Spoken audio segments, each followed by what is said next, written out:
Good morning, everyone, and welcome to the final day of the 2021 Ohioana Book Festival that I hope you've enjoyed the last few days of all of the exciting events. Hats off to the Ohioana Library Association staff who for the second year in a row have kicked off an amazing virtual book festival filled with events and something for everyone. I'm David Siders. I'm a longtime board member of the Ohioana Board of Trustees and have been involved in the book festival for a number of years. And it's just amazing to see the evolution of the book festival, its growth, and now the impact that it has on our communities being virtual. I'm so pleased for all of you to join us for Advice for a Better Life. I've been so excited about this panel, our authors, and this subject for months now. So welcome to all of you.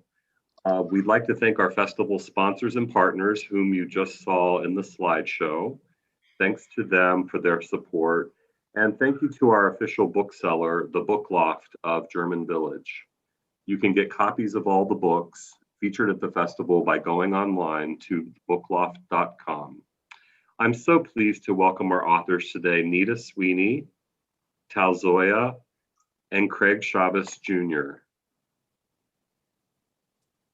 Ohio native Nita Sweeney is the award-winning author of the running and mental health memoir, Depression Hates a Moving Target, How Running with My Dog Brought Me Back from the Brink. The Dog Writers Association of America awarded the book the Maxwell Medallion, and it was a Faulkner Award finalist. Nita is an Ohio Arts Council Governor's Award nominee and winner of the Dublin Arts Council Poets' Choice Award. Nita also co-created the popular writing journal, You Should Be Writing, a journal of inspiration and instruction to keep your pen moving, along with Brenda Knight, who wrote Women of the Beat Generation. A longtime mediator, three-time marathoner, and former assistant to writing practice originator Natalie Goldberg, Nita founded the Facebook group Mind, Mood, and Movement to support the mental well-being through meditation, exercise, and writing practice. Nita's founded a second Facebook group, The Writer's Mind, offering guidance in Goldberg's techniques. Welcome, Nita. Talzoya is a nuclear physicist by education and the author of numerous scientific publications. Of Lovers, Lonely Hearts, and the Psychotic Spell Called Falling in Love is the result of both an introspective effort and the learning derived from published works by other experts in relation to the topic of falling in love, ranging from fiction and nonfiction books to peer-reviewed scientific publications. Talzoya takes pride in distilling knowledge from fields as distant as sexology, biology, biochemistry, evolutionary psychology, psychiatry, and neuroscience into a readable format accessible to all so that we all may benefit from the findings of science. Welcome, Talzoya. Craig M Chavez Jr. is an award-winning author and interdisciplinary coach on a mission to help entrepreneurs discover, embrace, and transform their purpose into profits. At the core of Craig's coaching philosophy lies the mantra, become the entrepreneur of your life. Through this lens, he coaches through an alternative and holistic perspective cultivated from over a decade of firsthand experience launching and managing multiple businesses in Ghana, Costa Rica, Peru, and the United States of America.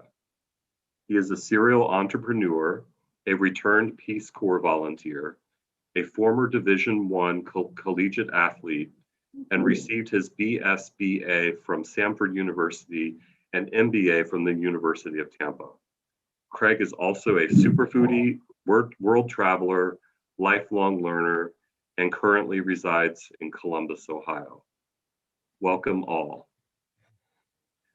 Before we get started with exploration of our authors' perspectives and their books, if our welcome guests, if you want to plop your questions into chat along the way, time allowing, we'll get to those as we talk together today, and we will have time for Q&A at the end of our session here today.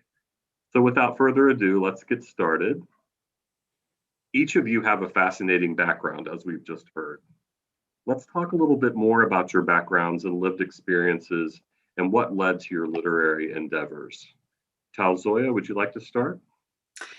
Sure. So I'm a nuclear physicist by education. I view myself as a rather rational person. When it comes to my love life, I take a pretty rational approach to it as well, I would say. I knew by age 15 that, I didn't want to have anything to do with marriage or children. I knew that from a very long age, and that hasn't changed. People told me it would change. It never changed. So when I'm in a relationship, I'm in there for, good sex, good companionship, nothing really further than that. And I really didn't expect, I had never fallen in love. And then I did. And it was very unexpected to me because I don't view myself as a romantic person. I mean, I'm adventurous, I'm sexual, but I'm not particularly romantic. And I'm very scientific and very analytical minded. So it happened, and it was over. And then it left me with the many questions, the first of which was what happened to me. So I knew there was biology behind it, and I knew there has to be evolution behind it. Something happened to me, and it's got science behind it. So I wanted to understand that. And then I'm an avid reader. So I read books, but I also read, scientific articles. I've published some myself, as a physicist, but I like reading, social science papers, psychiatry papers. And so I delved into those, and then I got my answers. And then I thought that, there's most likely other people out there who go through the same process. And, in my case, it ended up with rejection. And I think looking back at it, I think that was the best possible outcome, given who I am and how I approach the whole relationship arena. So I think for me, it was the best possible outcome. Obviously, on the spot, it feels hurtful, but after the fact, I think it's the best possible outcome. And so, but then I think some people are not quite so lucky. Maybe they get veered into something that they don't necessarily wish for themselves. And then they're maybe looking for answers. And so I thought, I learned all these things. Why don't I distill all of that into a book, so that if there's somebody out there asking themselves the same question, what happened to me? Why did I make the decisions that, the life-changing decisions that I made? Maybe they'll find some answers in that book. Thank you for sharing. Nita, how has your background and your lived experiences shaped your literary endeavors and approach? Great question, thank you. And thanks Talzoya for her answer too. That was very insightful. I have struggled with mental health issues pretty much my entire life. I was able to go to law school, pass the bar exam, and did practice law for 10 years. But at the end of that, my mental health issues got me to a place where I just couldn't do that job anymore. And my secret dream was to write. I always wanted to write. I've been an avid reader, from very young age. And so I started writing really young. But I always thought, you have to make a living, and I wasn't sure about the writing and the living and all of that kind of thing. So after I left the practice of law, I really dove into writing. And I studied with a woman named Natalie Goldberg, you mentioned. She's a best-selling author. Some people know her book, Writing Down the Bones. And I became her assistant. I was her assistant for about 10 years. And during that time, I drafted remarkably awful first drafts, which many are, of novels, of memoirs, of books of essays, of books of short stories, poetry. And I've had a few articles published. I had the cover article in Dog World magazine, and I've written for Dog Fancy and some other animal publications. I'm also a meditator. I love to tell that story because when I met my husband, after it was while I was still practicing law, we were just dating, and he said, "You want to sit?" And I went, "You want to what?" And what he was talking about was meditating. And so he set a wave timer for 5 minutes and said, "Just try not to fidget." And that was the beginning of a long kind of, meditation practice. And now I'm actually training to be a meditation leader. Thing over here, we have the meditation thing over here. We have for mental health issues. We have medicine, we have therapy, all these kinds of things. And my life was in the sense that I was able to, on a day basis, clothe myself, shower, was not suicidal, which I had been, but there was always this missing piece. And then in 2010, I started running, and I am still very slow, and I don't care that I'm slow. But it was sort of like the third piece of you might call it body, mind, and spirit, because I had the meditative practice, which for me was the way to completely connect with myself. I had a writing practice. Ms. Goldberg is a Zen practitioner, and so that kind of fed together. And now I have a movement practice. And so my writing is informed by all of those things. The first book, I had tried to publish a previous book, a memoir about the last year my father was alive. He lived with my husband and I. And I wasn't able to find a publisher for that, but I also know that I didn't have the stamina it took to find a publisher because I gave up really quickly and I didn't have the energy to get behind it. But after I started running, I became just much more energetic. And I also found that I had a story. And so that first book, which actually was an Ohioana book last year, Depression Hates a Moving Target, brought that all together. And then after that first book was out, Brenda Knight, who is my co-author of this year's feature Ohioana book, You Should Be Writing, unfortunately she couldn't be here today. It was really her kind of brainchild. She said, we need to help authors who get bad advice, because she is a publisher. She's the associate publisher of Mango Publishing, and she travels around pre-pandemic. Now she does it via Zoom, and would just hear these writers tell her things that they had been told. And she said they need to hear from actual writers good advice. And so she enlisted me to compile quotations from various writers and to organize them by topic. And so what we came up with was this writing journal, which is blank pages with author quotes at the top. I'm not sure if you can see that. There, author quotes at the top, organized by topics, so that people can go to one chapter if they're concerned about craft, another chapter if they're concerned about the language of, that they're trying to select. If they just need pure inspiration, there's another chapter. And then my favorite chapter is Writing as Medicine, where it talks about the healing power of writing, which I have also experienced. As I said, writing practice has been part of my healing process. So that's kind of how I got to where I am here today with this book. Circuitous path, wouldn't change any of it. And grateful for publishers like Mango, who will pick up someone like me who has a different story to tell and share it out in the world. So thanks for the question. Yeah, thanks so much, Nita, for sharing. Now, Craig, we're eager to hear from you. Yeah, no, kind of piggybacking off Nita's story, like my author journey is very nonlinear and circuitous as well. Originally from Cincinnati, and I moved around a lot as a kid due to my father's job.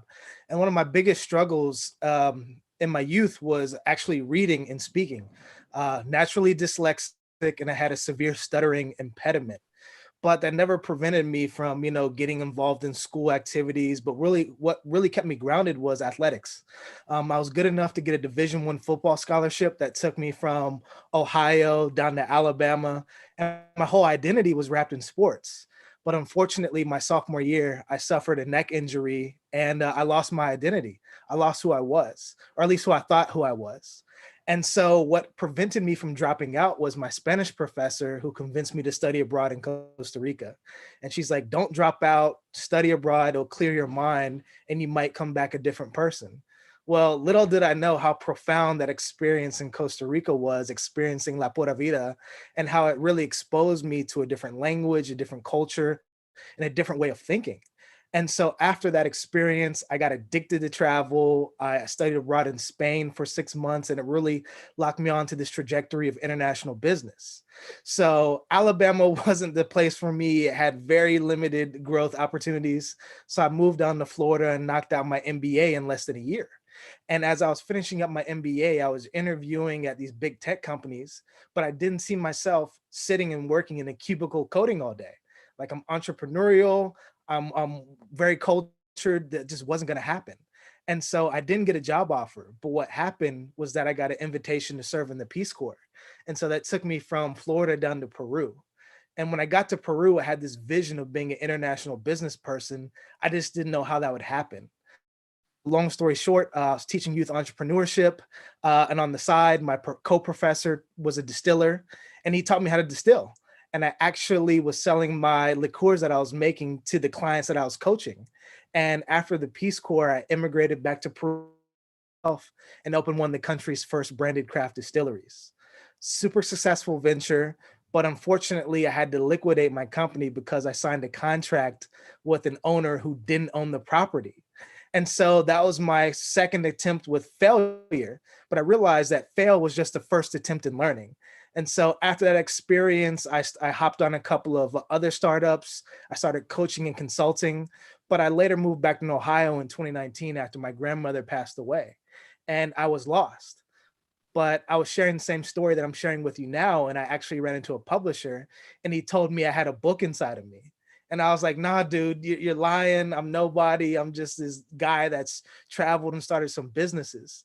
But as I was writing my book, I wrote this following dedication. And I said, this book is dedicated to all those who will dare to abandon the status quo, follow the road not taken, and discover the person they're truly meant to become. So as much as I was writing that to my readers, I was writing that to myself. So in that very moment, like, I transitioned from kind of like this entrepreneur and traveler into becoming an author.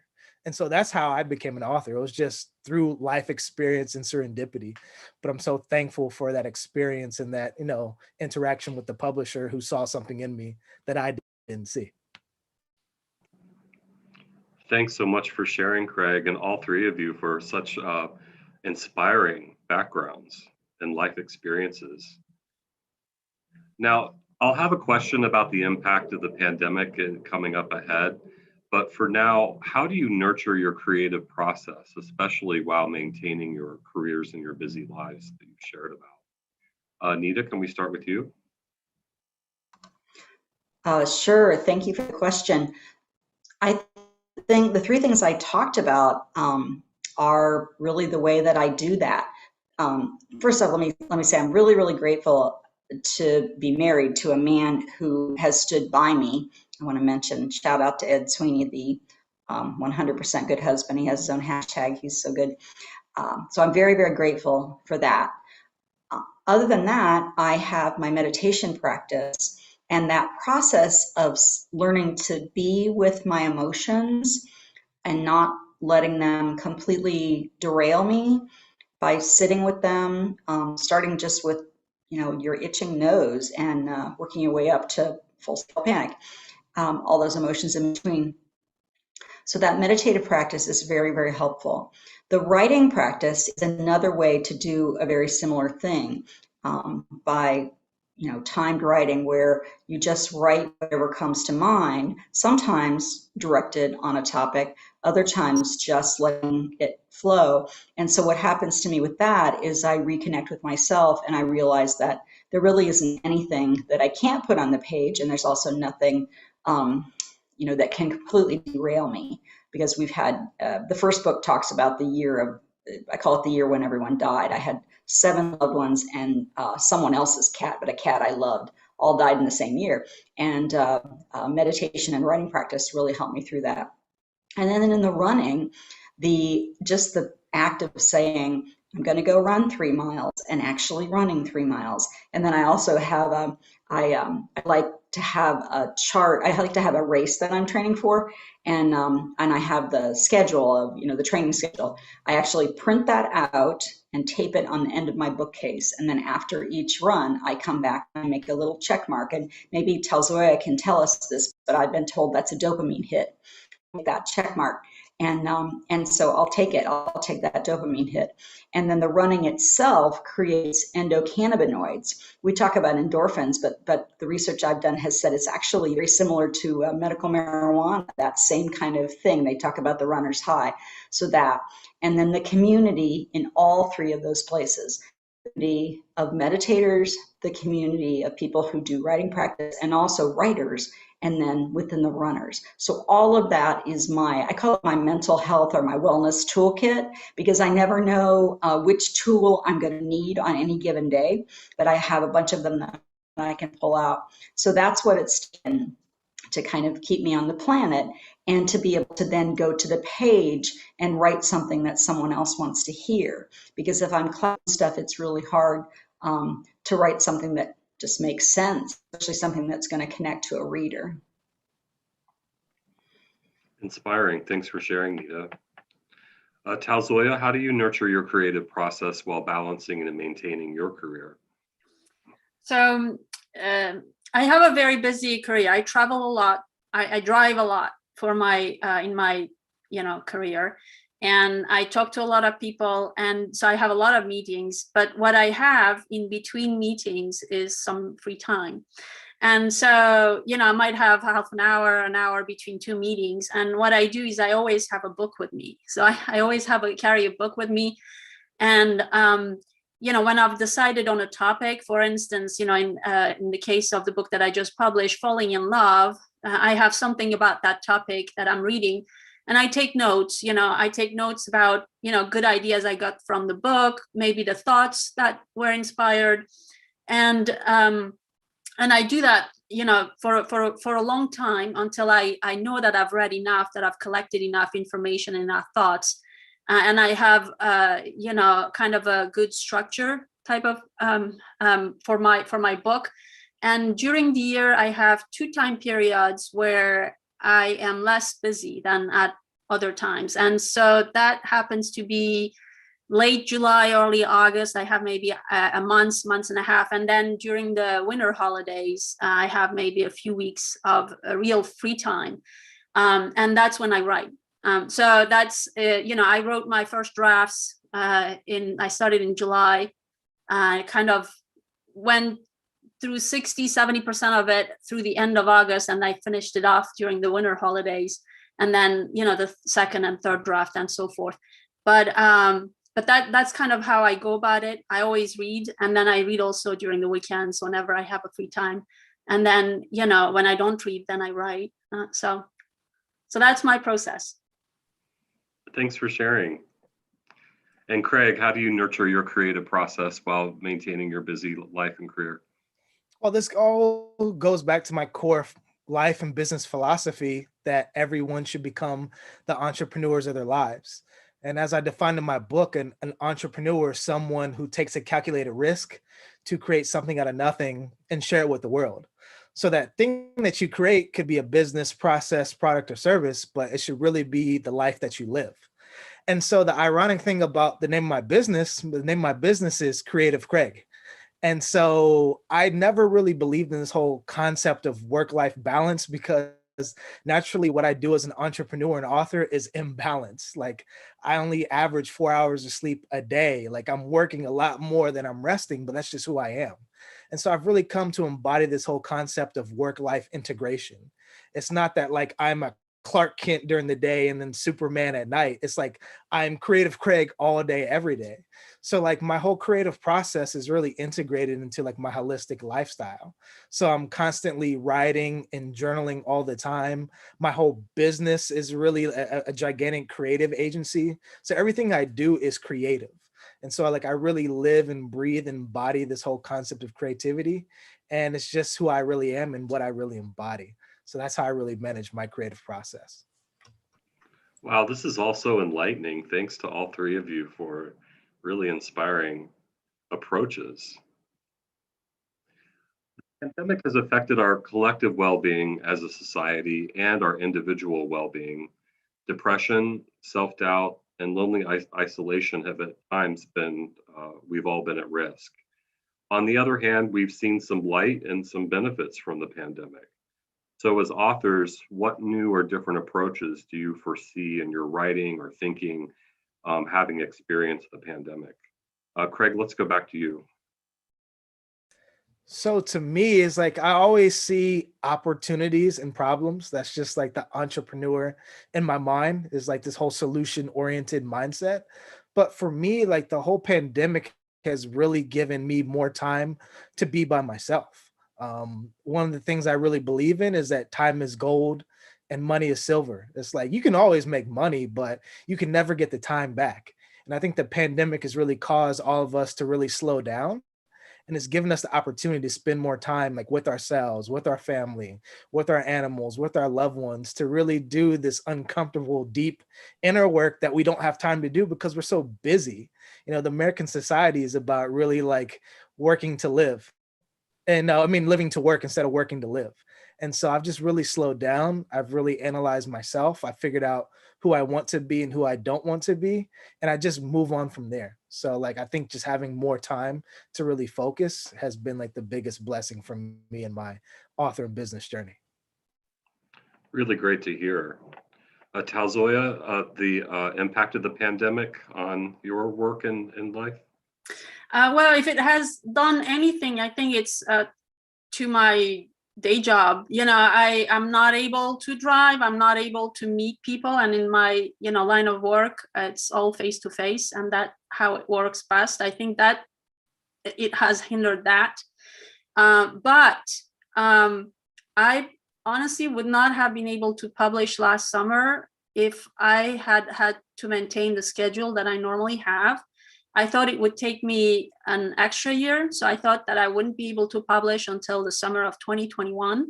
And if the pandemic has done anything, is it's giving me extra time toward the book so that it ended up being published sooner rather than later.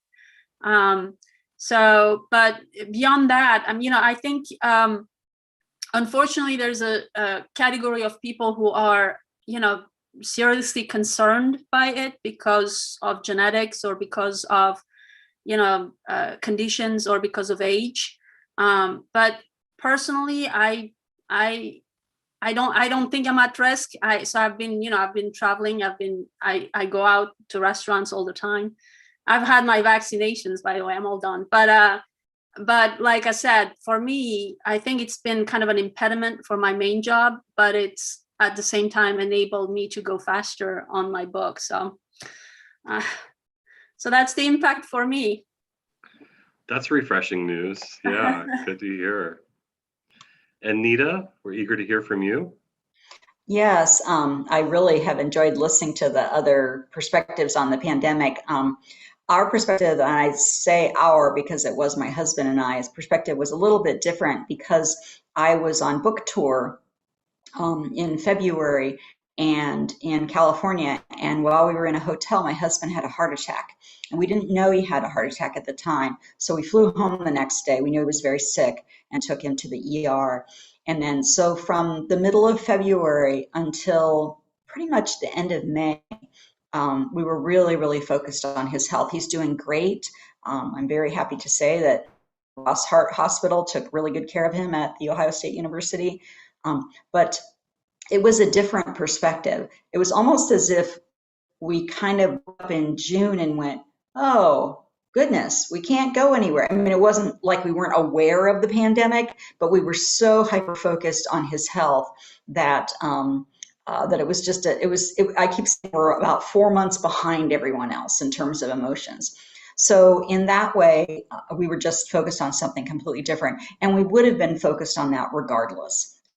Now, the featured book You Should Be Writing, this year's Ohioana feature book You Should Be Writing, was launched in June of that year. So while I was trying to juggle the things with my husband, there was also the trying to set up different promo things and all the things you do with a book launch. And a lot of that got delayed. I'm not sure if I would have done as many in-person things for that type of book anyway, but I probably would have done more classes or, something different. So gratefully, we had Zoom, and I was very familiar with Zoom because my publisher is actually in Florida and my editor is actually in San Francisco. So we had been Zooming for 2 years before the rest of the world found Zoom, and very quickly were able to transition events from anything in person into webinars and Zoom and things like that. But yeah, there was an impact. I think for me, the impact was more emotional and energetic. I just felt, I like to say it was, how when you have too many programs running on your computer and there's just this little thing in the back there that's sucking up all the RAM, that's what it felt like. Even though our lives, especially once Ed started to get well, our day-to-day lives weren't terribly different. I couldn't go to the coffee house and write. I couldn't go to the community room of the local store and write, that was probably the biggest thing that I missed the most. And that was a change. But other than that, we didn't have that much of a huge change. And so I noticed that my energy level was and still is just a little dampened, just a little lower. And I really think it's just this general anxiety, this kind of air, that's in the world. The pandemic is sort of in the world. And I feel a lightening of that. I'm fully vaccinated now. My husband's fully vaccinated. Many of my friends are fully vaccinated. And I'm actually at a writing retreat in the woods, which hasn't happened since January. We usually have it quarterly and hasn't happened since January. So I guess the short answer is energetically, there's sort of a dampening, even though logically it doesn't seem like there should be. And then emotionally, there's a charge. So we appreciate hearing such insights. Thank you to all three of you. And I just couldn't help asking, in homage to the name of our event today, please define how each of you see a person living their best life. Talzoya, let's start with you. Yes, I think that we live our best life when we live it on our own terms and the way that we truly want to live it. And I think many people out there are not so fortunate to be in a position like that.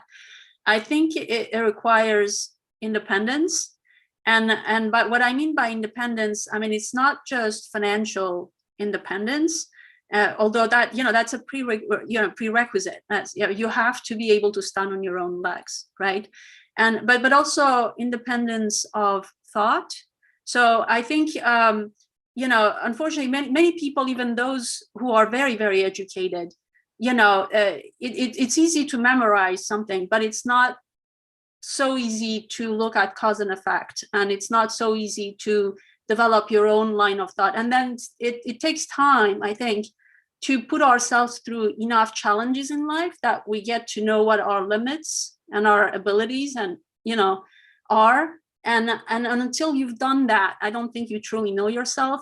And so I think it takes knowing yourself, it takes independence of financial independence and independence of thought. And then you live your life on your own terms and not the way that other people want you to live it.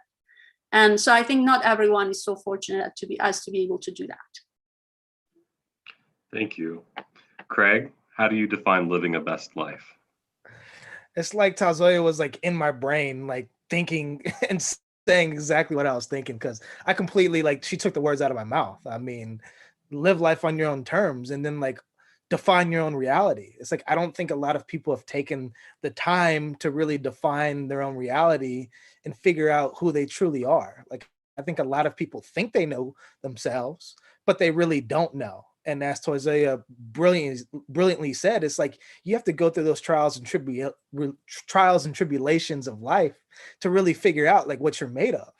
And there's no right or wrong answer, but like you really can't say you believe in something until you've really challenged your line of thinking. And when you go through all those tests and rigors of life, you could really find your true self. And once you do that, and then you define what works for you, but more so importantly, define what doesn't work for you. Because I feel like we're asked the wrong question in life. Like we're always asked, like, who do we want to be? And I think people should ask themselves, who do I not want to be? And through that process of elimination, they could be better positioned to, find their true path. But really, once you know yourself, you define your reality and you're living life the way you want to live. I mean, it doesn't get any better than that. And I'm almost on my way there. So it's an awesome feeling. Almost. That's an interesting word, almost. Very inspiring. Thank you. And Nita? Oh my gosh, I'm just soaking this all up. This is just good stuff. I was really looking forward to this panel, and I am not disappointed.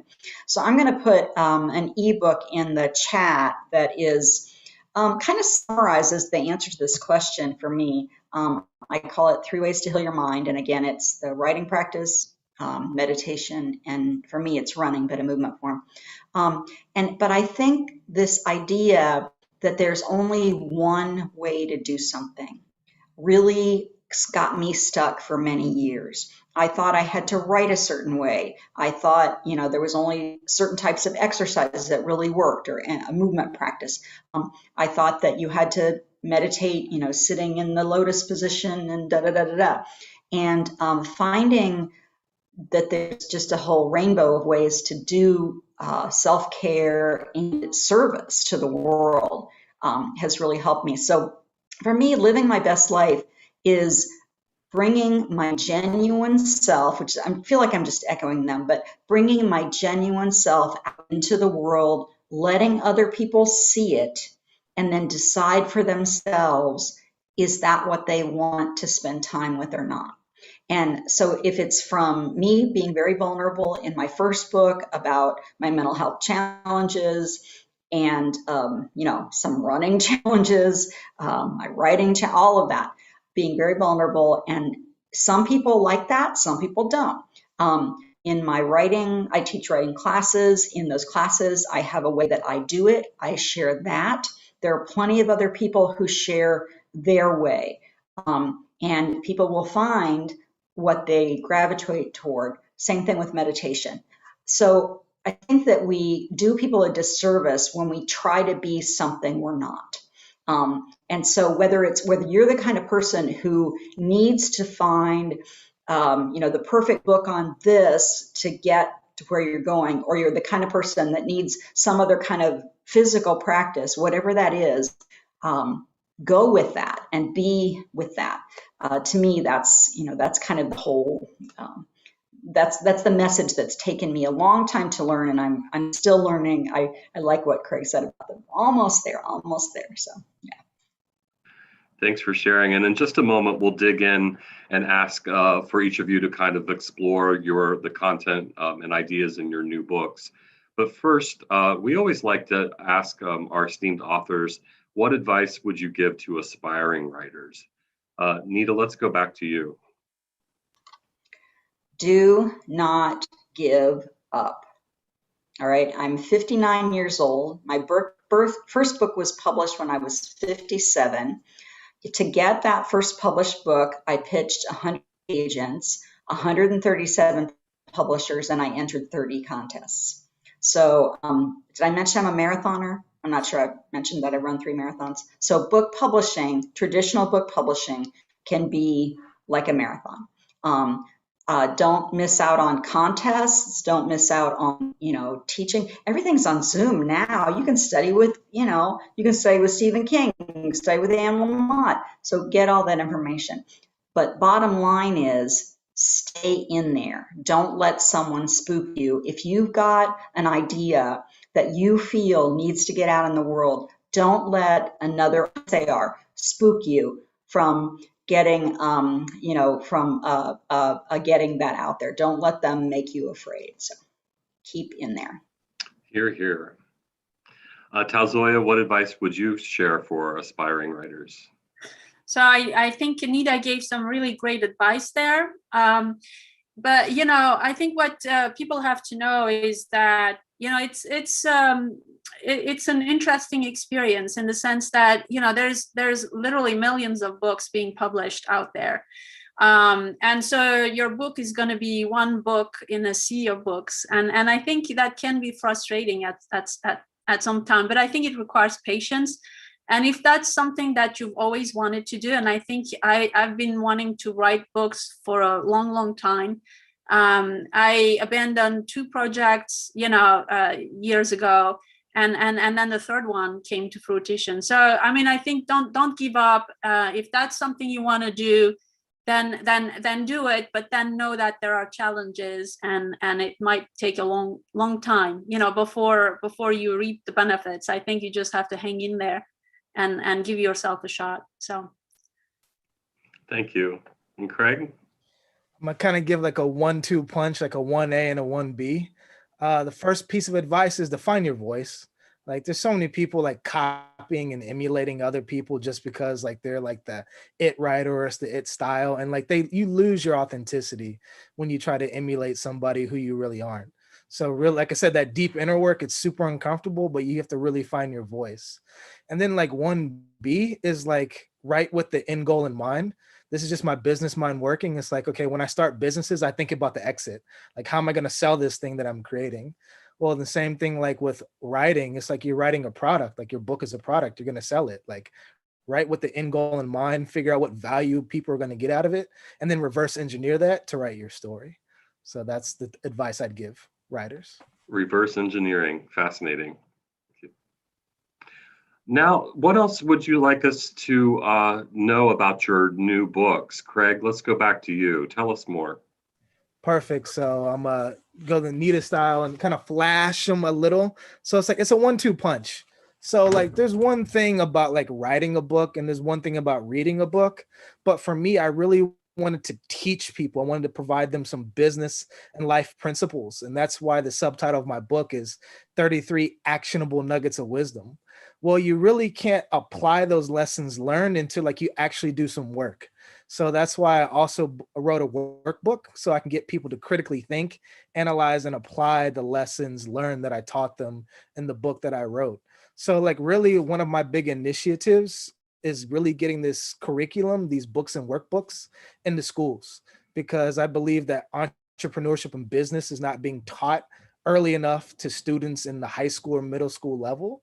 And it's not really just about becoming an entrepreneur, but if you adopt this entrepreneurial mindset, you'll be more valuable to your employer. Like there's this concept of intrapreneurship that people don't really talk about. And entrepreneurs are basically entrepreneurs who work within a company. They're the people who are innovating, solving problems, being creative, just within a pre-established system. So like the book and the workbook really just came out last year, but I have a really big global initiative to get these into schools. And so that's what I'm working on for the moment. Excellent. Thank you for sharing. Talzoya, tell us more about your book. All right. So the book that I'm working on right now has a very different theme from the one that I published. So my first book was about falling in love and the science, biology, and evolution behind that. And the new book is going to be, so it stays along the lines of looking at things from the perspective of science, but the topic is going to be on the pursuit of power. And so there's this negative perception of power that it's all about, cunning, and it's all about, maybe disempowering other people, but we all want power, right? And there's biology behind that. Again, there's science behind that.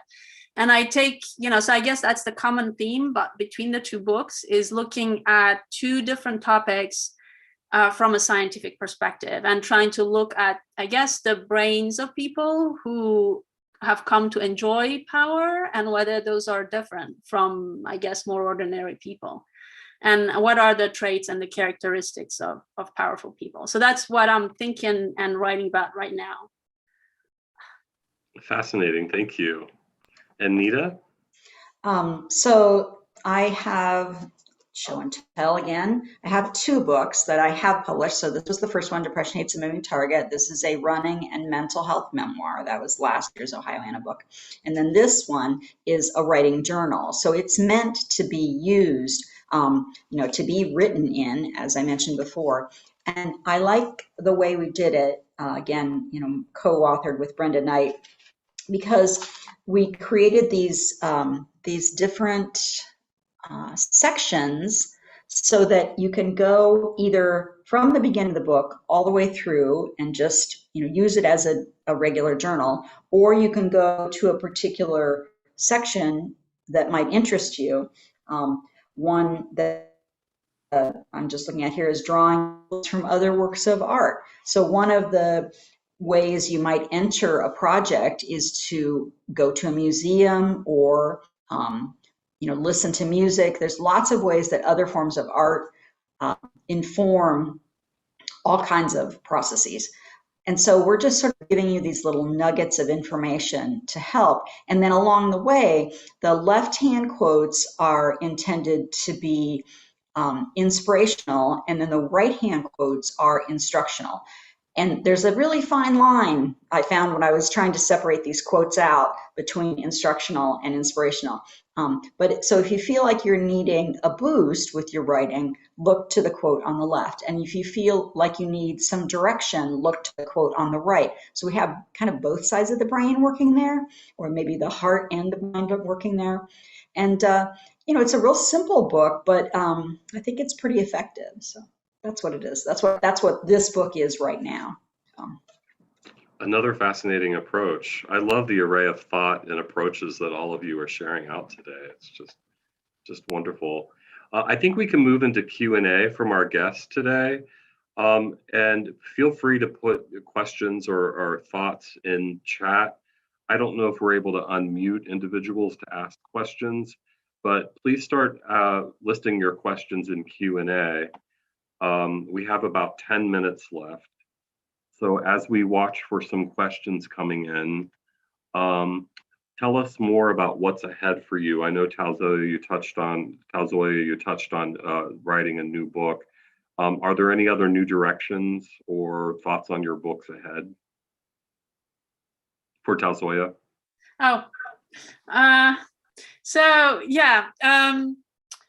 So it's going to be interesting to see. So I'm working on this new book. So I'm almost maybe 90% through my first draft. So it's going to take a while for it, to come to fruition. The way I'm crafting it is, I think, I'm looking at the question of nature versus nurture, and I think that there might be biological aspects to differences, I guess, between people who are effectively able to get to a position of power and those who are not. And so I'm looking at it. Is there any true brain differences? The personality differences that are rooted in the way that their brains are built, right? So and I think there is that. There is definitely a biological aspect to why some people are able to get more power than others, right? But then I think there's also behavior and experience and what we can do. I don't think we are limited, by biology. So I think we can, learn to be resilient. I think we can learn to be, thorough. And I think we can learn to work hard and to set goals and persevere. And I think all these habits are part of being effective at getting the power that we want. So I'm looking at it. So there's kind of 2 parts to the book where there is a biological aspect to it, but there's also a behavioral aspect of, what you can control. So you want to control what you can control. And the second part of the book is about controlling the controllables so that you can achieve, you can get more power, right? You can be more independent and live the life that you want. So that goes back to the question that you were asking. I think when you're powerless, you can't live the life that you truly want, and you somehow end up living it on someone else's terms. And so that I think the first goal of power is to be independent so that we can live our life the way that we want it to live. So it's getting there. I'm not quite finished. It's in the works. Thank you. Best wishes ahead, of course. Thank you. Now, Nita, you had a request come in, so let's go to you about what's ahead for you.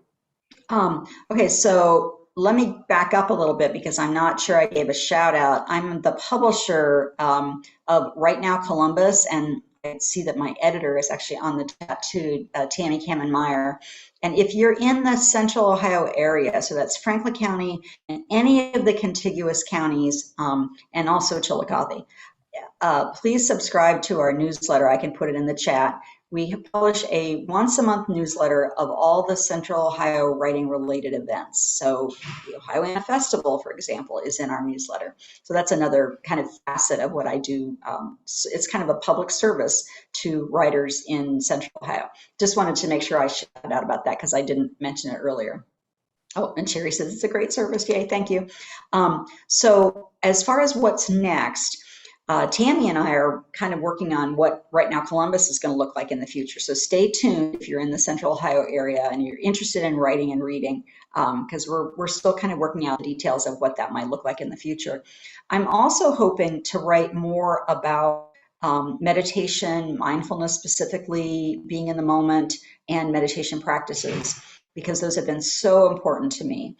I also envision possibly some writing related books, maybe something about, writing your mental health journey, things like that. I don't have anything I'm not in contract for anything right now, but I have those projects in various stages of completion, and a lot of what will actually happen depends on what a publisher wants, because I want to, stay with that model right now. But yeah, it'll be more about well-being and mental health, but with the meditation and writing practice focuses.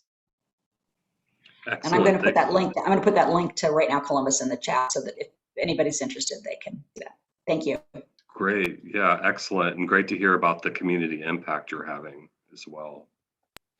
And speaking of community impact, Craig, you've been around the world. What's next for you in that almost that you mentioned?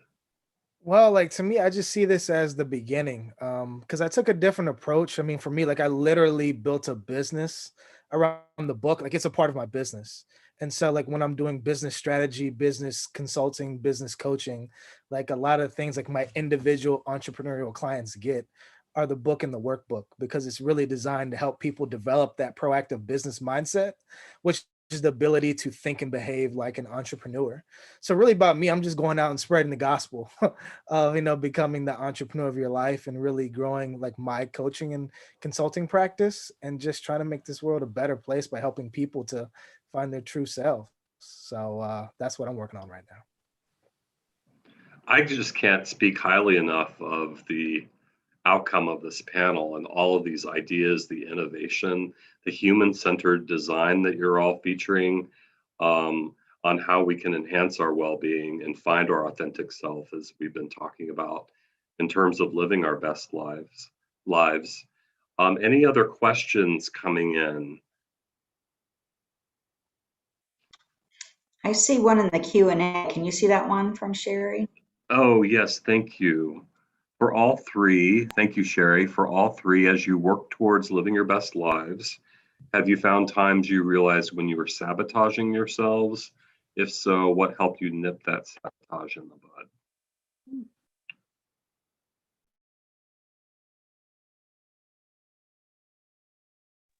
Craig, have you had any pitfalls? Yeah. Oh, yeah. No, I mean, I think imposter syndrome is something that forever bites every person in the rear end. And it's you get those moments where you're just man, am I doing enough? How come I haven't exploded enough? Or whoa, me, why not me? And it can get to you, especially when you have all this time. That's the antithesis of having time. Like that, my mother always said, like, an idle mind is the devil's workshop, which is just a figure of speech. But for me, what I do to prevent the self-sabotage is that I keep working. Like, I just keep my head down, I keep putting out content, and I just stay focused on taking my next best step every day. And the more that I'm consistent with my work and my efforts, the lesser I'm going to sabotage myself. So that's how I answer that question. Good to hear. Thanks. And Talzoya? I don't know if I want to use the word sabotage, but I think sometimes you can go off the wrong track, so, and I think that happens more when you're younger and you don't know yourself so much. And you think that you want to go one way and you go that way and you realize that it's the wrong track. And sometimes it can take a lot of time and effort to get out of it and then figure out what you want to really do and redirect yourself. So I'm a very goal-focused person. I've, even as a child, I was hyper competitive, and perhaps that's my fault. Is I look out for competitive situations, and sometimes I get myself into trouble that way. But yeah, no, not really sabotaging. But I think my fear sometimes is that sometimes I get myself off the wrong track, and I may lose time and effort doing the things that I shouldn't be doing instead of doing those that I should be doing. So. Thank you. And Nita, closing thoughts. Wow, on the self-sabotage, yeah. Imposter syndrome, because I think that will always be the thing that comes up for me. And what's been helpful to me is to ask other people I respect what they do about it. And it isn't always what I would do, but hearing them share vulnerably. Recently I was on a Zoom big meeting with my probably longest meditation teacher, Shinzen Young. And I just asked him, do you ever feel like you don't know what you're doing? And he just cracked up. He said, very often. And then he shared experience from a number of years ago. And, he's a scientist, he's a meditator, he's ordained, he has all the, his books published, he has all this, he's a kind of a big deal. And he said, it's just something that comes up. But in meditation, what we do is we notice it and we don't cling to it and we let it pass. And then it becomes something we could share with other people. And so watching him use it as a teaching moment, my crazy question about, do you ever feel like you don't know what you're doing? And he said, oh yes. And that's kind of a normal place for someone to be. Not everybody's going to be like that again. But to have someone that I respect say that my sense of something that feels like it sabotages me is normal, let me hold it and keep working through it. So it's my spin on it. Thank you, Nita. I'm so glad the concept of imposter syndrome has been brought up today, and it's becoming more prevalent in our discussions as a society, because I think the world's a tough place, and to have this affirmation and this opportunity for self-discovery as we learn more about imposter syndrome, that affirmation is really important on our journey, individual journey. So as we have some comments coming in of thanks, I just have to say what a remarkable experience this has been. Thank you, Courtney Brown of Ohioana Library Association, for this concept and theme and bringing our esteemed authors today. So a round of applause. I don't know if we can turn off mute so we can hear the applause, but thank you to Craig, Chavis, Nita Sweeney, and Talzoya so much for sharing so much honesty and inspiration, inspiring thoughts today. A reminder that you can get copies of the books from each of our authors from the Book Loft of German Village at bookloft.com. Thanks again to our festival sponsors and partners. Thanks to the Ohioana Library Association for making this possible. And thank you all to our guests and participants that joined us today. And check out the Ohioana website for the rest of the day's programming. And many events will be archived and recorded and archived and made available. So thank you all again. Thank you, Craig, Talzoya, and Nita, and just have a wonderful rest of the day. Thank you. Thank you. See y'all.